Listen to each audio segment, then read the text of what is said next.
కోటికి ధనవంతులు మీరు కోటికి శ్రీమంతులు వరాలచ్చర కధికారులు వర వింటరు కాపు వల్లు మీ బంగారి వేడల్లా వర భూతల్లి మీద శ్రీ సంపద బాకీ ఉన్నది ఓ పిల్లలు బాకీ లేరు వల పుట్టుగా గొడ్డు వల్లు రారే వింటరు కాపు వల్లు వల పిల్లాలే గారానే వల బాలలు గారే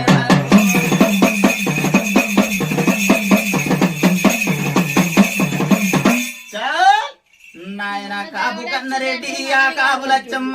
వరము తల్లి మీద చూడు ఏమంట వలుకుతున్నది వాళ్ళు బట్టె కాలచ్చమ్మ ఎరగ చెప్పబట్టే వింటరు రా కాపు వల్లు వినరార కాపు వల్లు వెనక పోయిన 7 ఏళ్ళ కాదరా ముందటచ్చ 3 ఏళ్ళది రాయిల వల్లు పట్టిన నాడు వింటరు రా కాపు వల్లు మీరు తోటలు పెట్ట బాకీలున్నాయి మూటలు కట్టేడి బాకీలున్నాయి గాని మీ బంగారు వీడల్లా ఇలా సంతానం ఇలా